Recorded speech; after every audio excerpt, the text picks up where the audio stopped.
Hola, cibercompis. Seguro que alguna vez habéis utilizado el comando ping. Es uno de los comandos más conocidos cuando empezamos a aprender redes. Lo escribimos casi siempre por costumbre para comprobar si un servidor responde. Pero hoy no vamos a aprender simplemente cómo utilizar un ping. Hoy vamos a hacer algo mucho más interesante. Vamos a seguir el viaje de un único paquete ICMP desde que sale de nuestro ordenador hasta que regresa. Durante ese recorrido descubriremos qué ocurre antes incluso de enviar el primer paquete, cómo encuentra el camino por Internet, qué significa cada dato que aparece en pantalla y por qué un servidor puede funcionar perfectamente aunque no responda a un ping.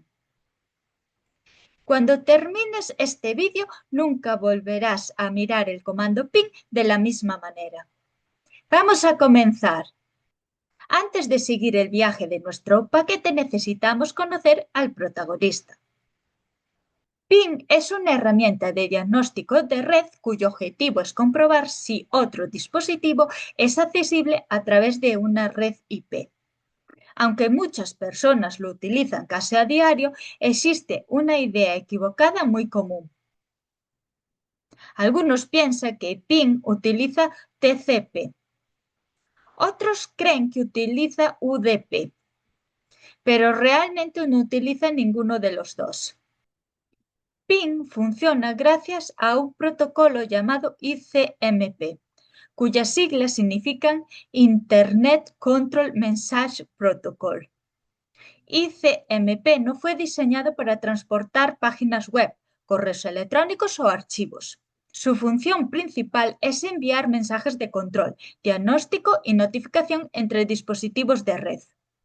Gracias a este protocolo podemos comprobar si existe conectividad entre dos equipos y medir el tiempo que tarda un paquete en realizar un recorrido completo de ida y vuelta. Y precisamente ese paquete será el protagonista de todo este vídeo. Abrimos una terminal, que yo ya la tengo abierta, y ejecutamos ping google.com. Le doy a intro y obtendremos una salida similar a la que estamos viendo en pantalla. Esta es la salida que probablemente todos hemos visto alguna vez. A primera vista parece simplemente una serie de números, pero en realidad cada uno de esos datos nos está contando una parte del viaje que acaba de realizar nuestro paquete ICMP. Todavía no vamos a analizarlos. Primero necesitamos entender cómo ha llegado hasta aquí, porque antes de que aparezca la primera línea de respuesta ya han ocurrido cosas dentro de nuestro ordenador y también en Internet. Acabo de pararlo, para eso he utilizado el comando control C para pararlo y vamos a imaginarnos por un momento, o mejor dicho, lo escribimos, que lo que hicimos antes, pinggoogle.com, ¿vale?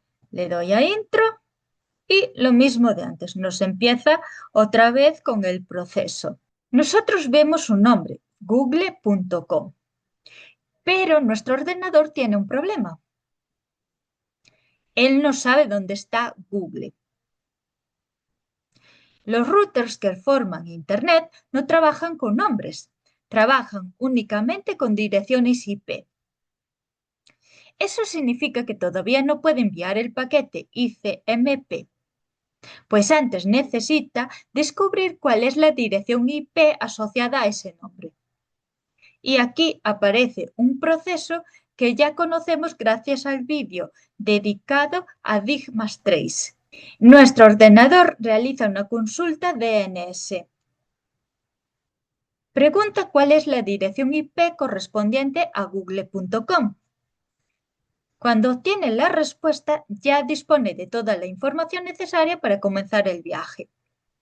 Por eso, si observáis la primera línea que aparece al ejecutar el comando, que lo volvemos a parar, control C, volvemos a escribir ping google.com, le doy a control C, ¿vale? Y la primera línea sería esta. Lo que está entre paréntesis es precisamente la dirección IP que el sistema ha obtenido mediante el DNS. Es decir, antes incluso de enviar el primer paquete ICMP, ya se ha realizado una resolución DNS de forma automática. Ahora vamos a comparar dos situaciones. Primero, ejecutamos ping google.com. Le damos a intro, lo paramos, control C, y luego ponemos ping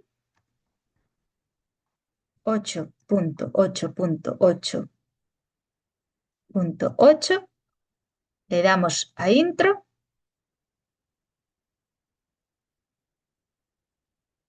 ¿Habéis observado la diferencia?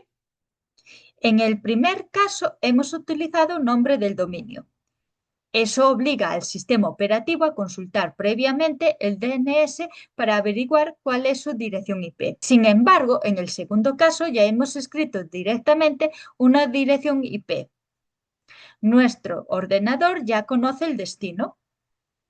No necesita preguntar a ningún servidor DNS. Puede construir el paquete ICMP inmediatamente y comenzar el viaje. Aunque ambos comandos terminan enviando exactamente el mismo tipo de paquete, el primero necesita realizar un paso adicional antes de empezar. Ese pequeño detalle suele pasar desapercibido, pero es fundamental para comprender cómo funcionan realmente las comunicaciones en Internet. Ahora sí, nuestro ordenador ya conoce el destino. Ha llegado el momento de construir el protagonista de este vídeo. Se trata de un paquete ICMP muy concreto denominado hecho request. Podemos imaginar que nuestro ordenador le está haciendo una pregunta al servidor. Una pregunta muy sencilla. Hola, ¿cómo estás? Por ejemplo. Ese mensaje abandona nuestro ordenador a través de la tarjeta de red y llega al primer dispositivo importante de nuestro recorrido, nuestro router. Y aquí comienza realmente el viaje que seguiremos durante el resto del vídeo. Nuestro paquete ICMP acaba de salir del ordenador. Pero ahora aparece una pregunta muy interesante. ¿Cómo sabe exactamente por dónde tiene que ir? La respuesta es que realmente no lo sabe. Nuestro paquete no lleva un mapa de Internet. No conoce todos los routers que va a atravesar. Simplemente conoce una única cosa, la dirección IP de destino. Cuando el paquete llega al primer router, ese router consulta su tabla de encaminamiento y decide cuál es el mejor camino para acercarlo a su destino. Después envía el paquete al siguiente router. Ese segundo router hace exactamente lo mismo. Consulta su propia tabla de encaminamiento, decide cuál es el siguiente salto y vuelve a enviarlo. Este proceso se repite una y otra vez, router tras router, hasta que finalmente nuestro pequeño paquete ICMP alcanza el servidor de Google. Es un proceso que ocurre en apenas unas milésimas de segundo, pero durante ese tiempo el paquete puede atravesar decenas de dispositivos repartidos por diferentes ciudades e incluso diferentes países. Y todo esto sucede de forma completamente automática. Ahora el servidor recibe el mensaje ICMP hecho request y aquí ocurre algo muy importante. El servidor no abre una página web, no ejecuta ninguna aplicación, no inicia ninguna sesión. Simplemente reconoce que ha recibido una petición ICMP de tipo echo request y genera automáticamente otro paquete ICMP llamado echo reply. Podemos imaginar que el servidor responde: Sí, aquí estoy. Ese nuevo paquete comienza exactamente el mismo recorrido, pero ahora en sentido contrario. Va atravesando routers, llega hasta nuestro proveedor de Internet. Después llega a nuestro router doméstico. Finalmente entra en nuestro ordenador. Y justo en este momento es cuando Ping muestra una nueva línea en pantalla. Volvemos a ejecutar ping google.com y observamos una salida similar a la que aparece en pantalla, más o menos como esta, por aquí. Sería esta. A simple vista parece una línea llena de números. Sin embargo, cada uno de esos datos cuenta una parte distinta del viaje que acaba de realizar nuestro paquete.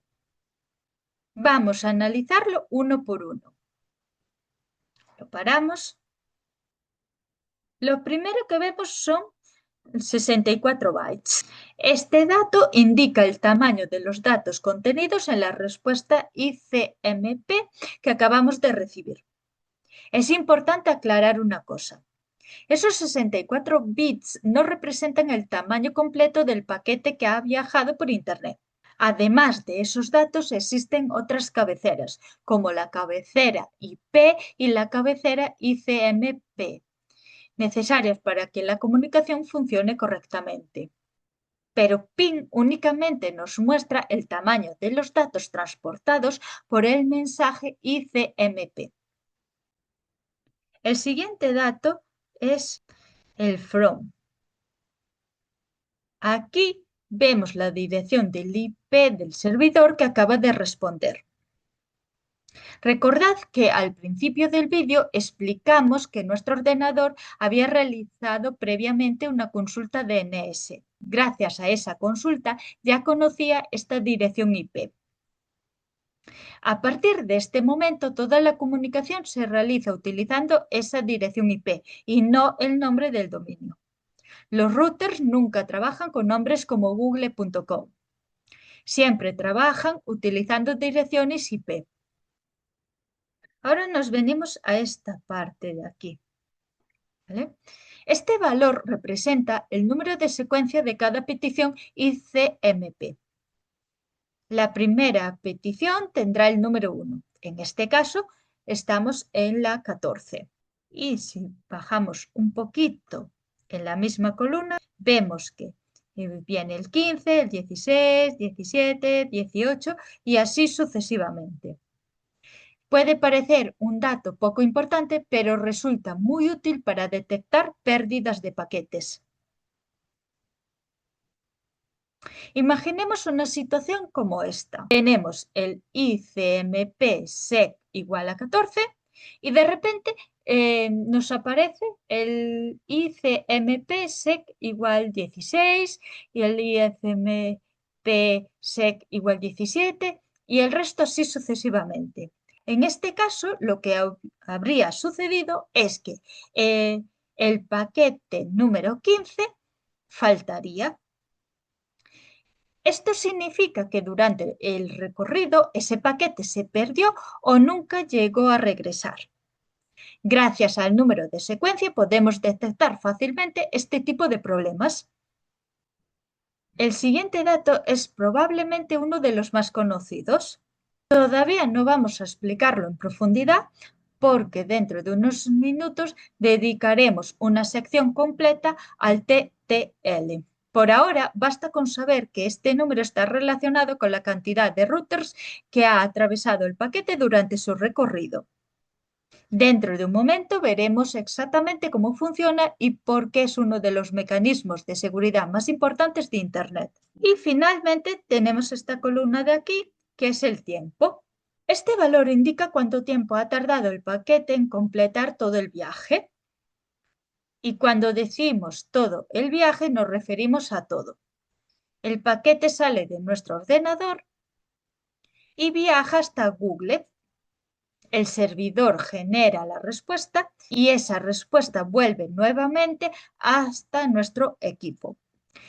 Todo ese recorrido queda reflejado en este valor. Por eso no estamos midiendo únicamente el tiempo de ida. Estamos midiendo el tiempo de ida y vuelta. En redes, este concepto recibe un nombre muy utilizado, Round Trip Time, o simplemente RTT, Round Trip Time.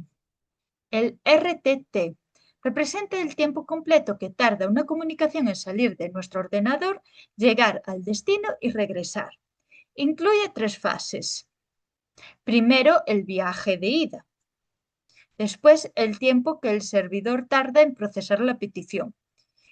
Y finalmente, el viaje de vuelta. Por eso, el valor nunca suele ser exactamente igual. Si observáis varias respuestas consecutivas, veréis pequeñas diferencias. El siguiente ya es 16.1 milisegundos. El siguiente es 16.4 y así sucesivamente. Nos vinimos por aquí, vamos viendo que los números van cambiando. Porque Internet cambia constantemente.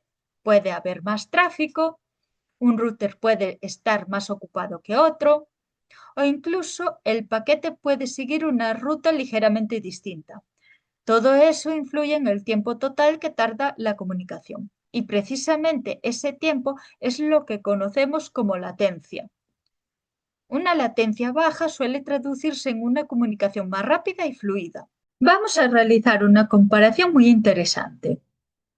Vamos a escribir ping localhost, le damos a intro y obtendremos una salida similar a la que aparece en pantalla.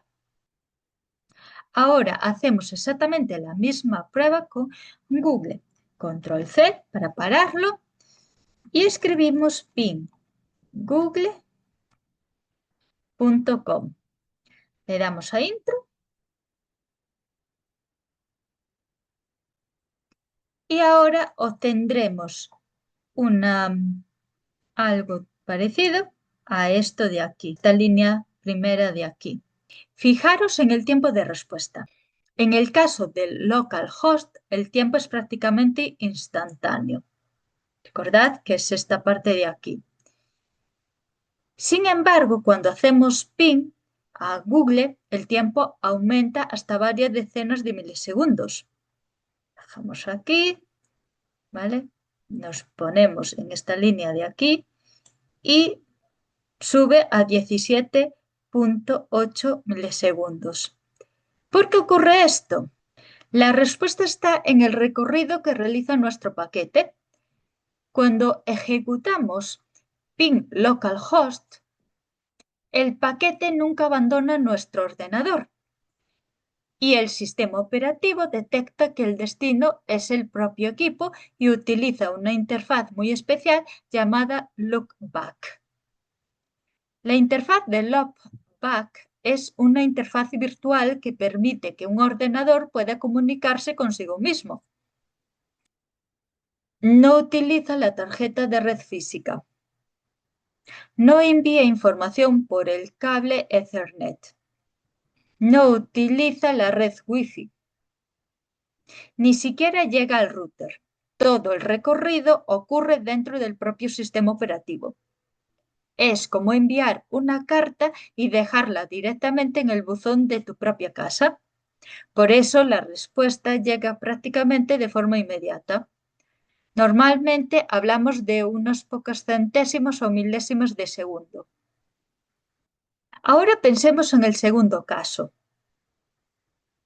Ping google.com.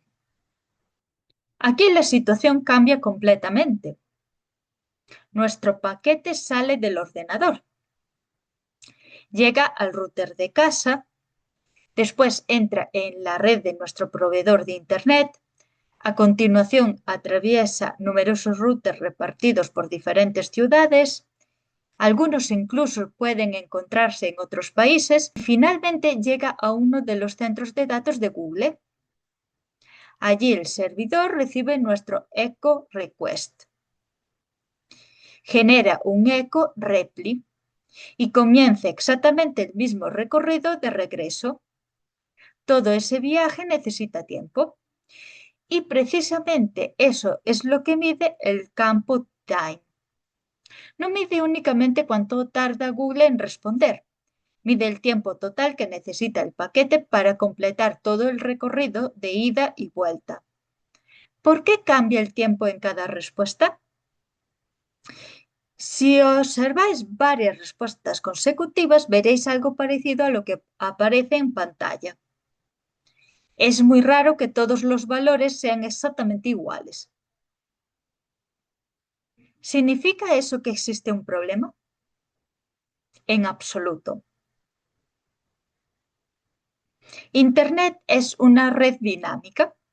Cada segundo están circulando millones de paquetes. Puede haber más tráfico. Un router puede estar más ocupado que otro. Algunos enlaces pueden estar más congestionados e incluso el paquete puede seguir una ruta ligeramente distinta. Todo eso provoca pequeñas diferencias en el tiempo de respuesta. Es completamente normal. ¿Qué es la latencia?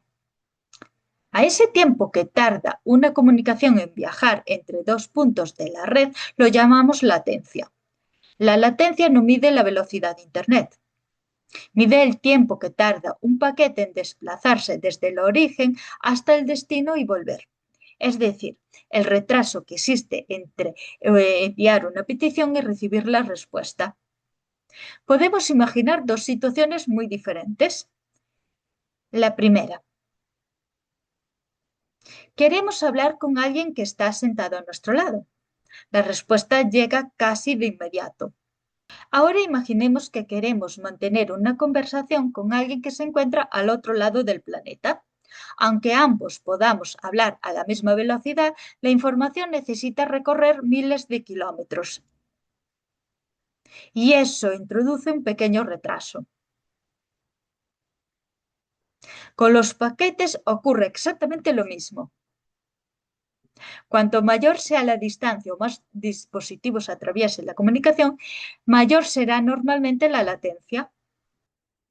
Por ejemplo, podemos coger y no saben si es bueno o malo.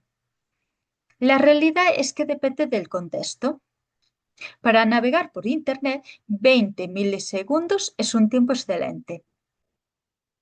Para videollamadas también es un valor muy bueno. Para videojuegos en línea, una latencia inferior a 30 milisegundos suele ofrecer una experiencia muy fluida. En cambio, si comenzamos a ver valores de 200 o 300 milisegundos, ya empezaremos a notar retrasos en muchas aplicaciones. Por eso el comando PIN también se utiliza para medir la calidad de una conexión. No solo nos dice si un servidor responde, también nos ofrece una idea de cómo se está comportando la red. Transmisión al TTL. Ya sabemos cuánto tarda nuestro paquete en completar el viaje, pero todavía queda una pregunta muy importante. ¿Cómo evitamos que ese paquete quede atrapado para siempre dando vueltas entre routers si existe un error en la red? La respuesta está en otro de los datos que aparecía en la salida del comando, el campo TTL. Y cuando entendáis cómo funciona, comprenderéis por qué Internet puede seguir funcionando incluso cuando existen errores de encaminamiento. Llegamos a uno de los datos más interesantes que aparecen cuando utilizamos el comando PIN. Si volvemos a observar una de las respuestas, veremos algo como esto. Hasta ahora no habíamos explicado este valor. Vamos a hacerlo ahora. TTL significa Time to Life. Si traducimos literalmente su nombre, obtendremos algo parecido a tiempo de vida. Y aquí es donde muchas personas se confunden. Aunque el nombre hable de tiempo, el TTL no mide segundos. En realidad, funciona como un contador de saltos. Supongamos que nuestro paquete ICMP acaba de salir del ordenador con un TTL inicial de 128. El paquete llega al primer router. Ese router hace varias comprobaciones. Verifica la dirección IP del destino, consulta su tabla de encaminamiento y antes de reenviar el paquete realiza una operación muy sencilla. Reduce el TTL a una unidad. El valor pasa de 128 a 127. El paquete continúa su viaje. Llega al siguiente router. Ese router vuelve a hacer exactamente lo mismo. De 127 pasa a 126. Y después llega a otro router. De 126 pasa a 125. Y así sucesivamente durante todo el recorrido. Cada router que atraviesa el paquete reduce el TTL en una unidad. ¿Por qué hacemos esto? La pregunta es inevitable. ¿Por qué Internet necesita reducir ese número? Imaginemos por un momento que existe un problema de configuración entre dos routers. En lugar de enviar correctamente el paquete hacia su destino, el primer router lo envía al segundo y el segundo vuelve a enviarlo al primero. Después, otra vez al segundo. Después, otra vez al primero. Y así indefinidamente. Nuestro paquete quedaría atrapado en un bucle. Comenzaría a dar vueltas una y otra vez. Consumiría ancho de banda, ocuparía memoria en los routers y acabaría saturando la red. Este tipo de situaciones reciben el nombre de bucles de encaminamiento. Y precisamente para evitar ese problema existe el TTL. Cada vez que el paquete atraviesa un router, pierde una unidad de vida. Cuando finalmente el TTL llega a 0, el router elimina automáticamente el paquete. No permite que continúe circulando. Además, envía un mensaje ICMP indicando que el tiempo ha expirado. Gracias a este mecanismo, ningún paquete puede permanecer viajando para siempre por Internet. Es una medida de seguridad fundamental para el funcionamiento de cualquier red IP. Volvemos a ejecutar pincurle.com. Le damos a intro. Observamos de nuevo este dato. TTL igual a 117. ¿Qué significa exactamente? No significa que nuestro paquete haya salido con un TTL de 117. Significa que ha llegado hasta nosotros con ese valor. Lo más probable es que el servidor remoto lo enviara con un TTL inicial mayor. Por ejemplo, o incluso con 255. Durante el recorrido, cada router fue reduciendo ese número. Cuando finalmente la respuesta llegó a nuestro ordenador, el valor restante era 117. Por eso podemos afirmar que el paquete atravesó varios dispositivos antes de llegar hasta nosotros. ¿Todos los sistemas utilizan el mismo TTL? La respuesta es no.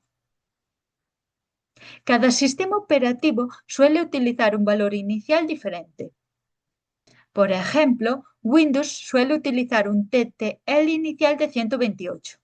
Muchas distribuciones Linux utilizan 64. Algunos routers y dispositivos de red utilizan 255. Eso significa que observando el TTL de una respuesta, en ocasiones podemos obtener pistas sobre el sistema operativo remoto. Sin embargo, debemos tener cuidado. Como el TTL disminuye durante el recorrido, nunca podemos asegurarlo al 100%. Solo podemos hacer una estimación. ¿Y si el servidor no responde? Llegados a este punto, puede surgir otra duda muy frecuente. ¿Qué ocurre si hacemos un ping y no obtenemos ninguna respuesta? Muchas personas piensan inmediatamente el servidor está caído. Pero eso no siempre es cierto. Existen muchos servidores que funcionan perfectamente y aún así no responden a un PIN. ¿Por qué? Porque muchos administradores deciden bloquear las peticiones ICMP mediante un firewall. Otros sistemas simplemente ignoran los mensajes echo request. Eso significa que el servidor sigue ofreciendo páginas web, servicios de correo electrónico o conexiones SSH con total normalidad. Simplemente ha decidido no responder a este tipo de mensajes de diagnóstico. Por eso, un PIN sin respuesta no significa necesariamente que exista un problema en el servidor. Vamos a recordar todo lo que ha ocurrido desde que pulsamos intro. Primero escribimos ping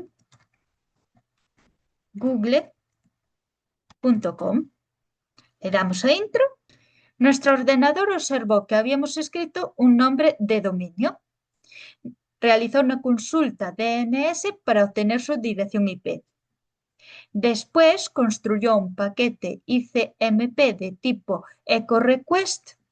Ese paquete salió de nuestro ordenador, atravesó numerosos routers repartidos por Internet. Cada uno de ellos fue reduciendo el TTL. Finalmente llegó al servidor. El servidor respondió con un paquete hecho repli. Ese paquete inició el viaje de regreso. Y cuando volvió a nuestro ordenador, PIC nos mostró toda la información que acabamos de analizar. El tamaño del mensaje, la dirección IP del servidor, el número de secuencia, el TTL restante y el tiempo total del recorrido de ida y vuelta. Todo eso ocurre en apenas unas milésimas de segundo. Y sin embargo, detrás de un comando tan sencillo existe un proceso fascinante. Hay un detalle muy interesante que hemos mencionado de pasada. Cada router reduce el TTL en una unidad. Pues bien, existe una herramienta que aprovecha precisamente ese comportamiento para descubrir qué routers atraviesa un paquete durante su viaje por Internet. Esa herramienta se llama Traceroute. Y en el próximo vídeo veremos cómo utiliza el TTL para reconstruir salto a salto el camino que siguen los paquetes hacia su destino. Y hasta aquí el vídeo de hoy. Espero que ahora entendáis que ping es mucho más que un comando que responde con unas cuantas líneas de texto. Detrás de él hay consultas DNS, paquetes ICMP, routers, tablas de encaminamiento, latencia, TTL y muchos conceptos fundamentales para comprender cómo funciona Internet. Si este vídeo os ha resultado útil, dejadme un me gusta y suscribiros a Ciberpráctica para no perderos los próximos vídeos. Y contadme en los comentarios, ¿conocíais todo lo que ocurría detrás de un simple ping o hay algún concepto que os haya sorprendido especialmente? Nos vemos en el próximo vídeo. Cibercompis.